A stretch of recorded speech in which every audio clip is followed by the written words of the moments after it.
Welcome to Papillion UnScripted. I am Michael Severe, the place to go to hear from people who truly help make Papillion feel like home.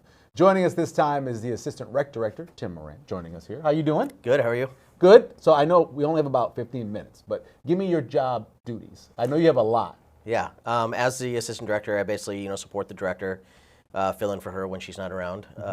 At the same time, I'm also responsible for all the day-to-day activities for all of our facilities, overseeing staff, overseeing our software, website. A lot of the back-end stuff that people don't see is basically my responsibility. And the races are your baby, right? So the Sumter Dash and, of course, the half marathon and the kids triathlon, all that's your stuff, right? Yeah. We started that, the first race was started the year before I started here, and then it just grew from there.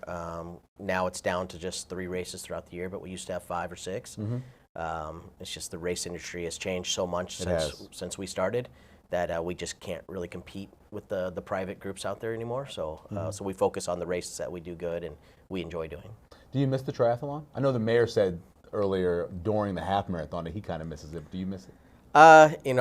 Yes and no. The triathlon was very stressful for me. I bet. Swimming in Walnut Creek and making sure everybody gets out safe was a very stressful situation. But at the same time, seeing people finish and enjoy the race is a really rewarding thing to see.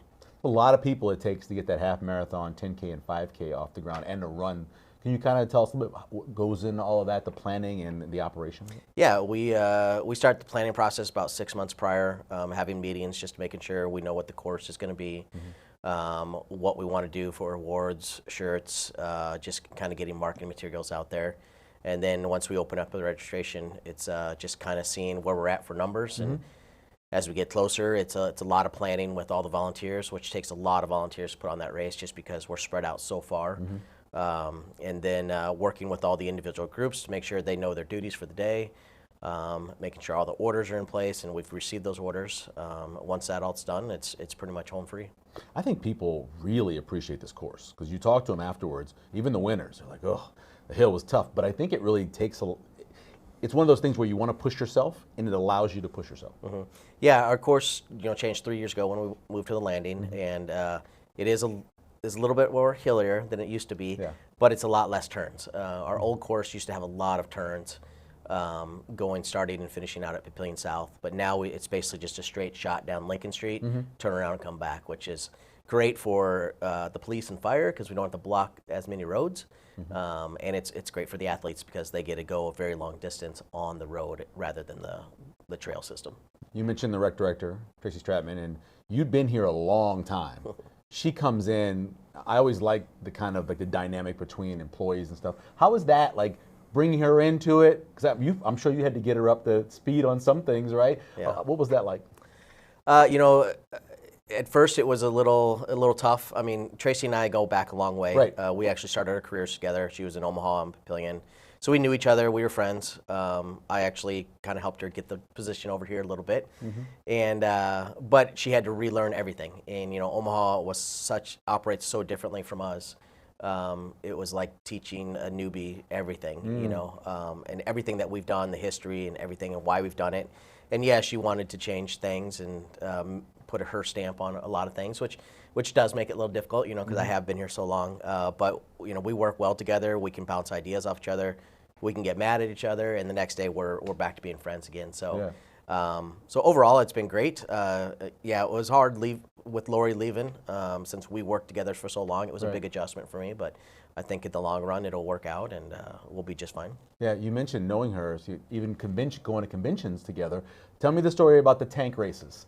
Tell me about that, and I guess in Houston that was in. No, actually the tank races were in Broken Bow, okay. Nebraska. Oh, okay. We did go to Houston together, though. Yeah. Houston, we went and got our pictures taken with some Star Wars masks on. Surprising. Yeah. But the tank races, yes, was you basically had to go out to a buoy and turn around and come back in a round tank, and me and her were on team, and we just kept spinning around in circles. We could not coordinate on going together, and she's yelling at me, I'm yelling at her, and my knees are about ready to give out. Yeah. So yeah, we came in dead last, but we got the best award, so it was a good time. This is a kind of team building right there. Yes, exactly. Definitely. So you're born and raised in Nebraska? Yep. Grew up in District 66, went to Westside, Stayed home and went to school at UNO and graduated from UNO and started down here in Papillion right away. Westside's got such great programs across the board in terms of sports and other things as well, show choir. How much did that help you at all in what you were going to become? Because it seems like, just looking at your career, you always wanted to kind of work in recreation. Recreation's a big thing at Westside. Did that help you at all? Yeah, definitely. I mean, I think I was big into sports as a kid, played a lot of sports, and then, started specializing in soccer as I grew up, and soccer was my sport and my family sport. And I really wanted to be a teacher and be a soccer coach in high school. And so I was taking a lot of coaching classes in college, and trying to figure out what I was going to do. And somehow I got led to the recreation career path and liked it and started taking those classes and got the job here in Papillion and been here ever since. What kind of soccer player were you? I mean, I wasn't a very good one, but no, I mean, I grew up playing in club ball for Gladiator soccer here in Omaha, right. And then in Westside High School, obviously, and played for the club team at UNO a couple years. But yeah, I mean, it was my sport. It's my family sport. I started coaching right in college too, so I've been coaching for over 20-something years. Now that I have my own kids, I'm starting to coach their teams. Yeah. But before that, I used to coach here for a local club and really enjoyed it and still do. You go to college for something, a lot of times, obviously they can teach you stuff, but you learn on the job. Where did you first start working? When was your first job in recreation? So my first job was actually here as an intern in 2002 and worked the summer camps and did some stuff in the offices. They kept me on part-time afterwards, which we were a very small department at that time. Then a full-time job came open and I took that and been here ever since. And my position has basically just grown as the department's grown. So we started with employees of 3 people, went to 6, and we were 6 forever, and now we're at 15 full-time and 100 and more, maybe 200 part-timers. Helps you in your spot that you've kind of done everybody's job already? Because you kind of did Julian's job at one time, right? Yeah, I mean, I've done every job here. I've even done the secretary job, so so I kind of know everything we've done here in the department, and I've also helped build all the technology that we've done.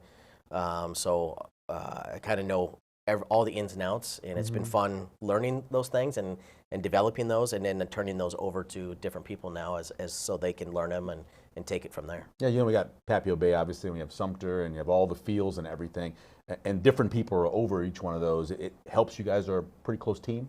Yeah, I think we're a very close team. I mean, we have a very family-like atmosphere in the office, which is great because we all have good family backgrounds, and so it helps out with the decisions we need to make, and everybody gets along, even though, obviously there are times that we don't, but overall the atmosphere is very good. Yeah. So what's missing? Now you have the 6 fields over there near Papillion Landing for softball and baseball. It's obviously the landing's pretty effective for what it does, but what's missing for rec? I think the biggest thing is, we built the landing and it'll last us the next 20 years, but Papillion is growing so big and so fast. We really probably need to start looking at some other locations to build like an aquatic facility. Or, Papio Bay is over 25 years old. I think it's pushing 30 years.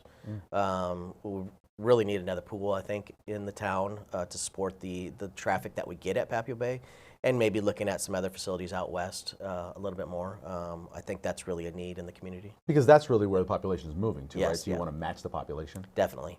And obviously, at that same time, get more employees to help out with that. So. Of course. I think I've always said that a sheet of ice would be great because it's so hard to get time for hockey and figure skating and everything, and there's only 3 or 4 facilities in the metro. Yes, yeah. Get one of those out here, that immediately would add a bunch of people. Yeah, we actually looked at adding ice to the landing when the initial construction phases. Obviously, the cost of ice is very expensive, and yeah, I think it is needed definitely down in this area. There's nothing in the southern area of town. Give me something, whether it be an event, activity, something you like to do in Papillion or Sarpy County that you'd like to highlight. Yeah, I think being a soccer guy, I love that the Union Omaha has started up here. Sad to see that it's probably going to leave and go to the metro area at some point in time. But I think it's great for the community. When Creighton built their new stadium and we're hosting games, it was awesome. It was great to go down to the games, but now Union Omaha coming in town really just highlights that soccer community, and I think it's great that they're getting the crowds that they are.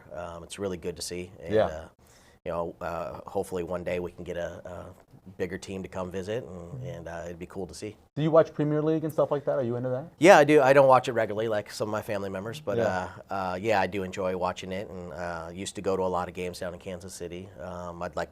Love to take my kids down there to see a game sometime. Yeah. But I just haven't had the time yet. How old are your kids? I have a 7-year-old boy and an 8-year-old girl. Playing sports already? Yep, they're boys in every sport you can think of, and my daughter is in gymnastics and softball. This is the part where I post a picture on the video of you dressed up like a cowboy. Can you explain the picture of you dressed up like a cowboy? Well, I'm pretty sure that was from a Halloween chili cook-off, that event that the fire department does, or the personnel committee does, and I had those laying around the house and just thought I'd come in and dress up like Is this are you the sheriff? Is this a sheriff badge? That is an old sheriff badge, yes. That's awesome. Tim, man, we appreciate it. Thank you Thanks very much for coming on Appreciate it. and spending some time with us. Yep, thank you very much. Join us again next time when we speak with someone who, again, most Papillion feel like home.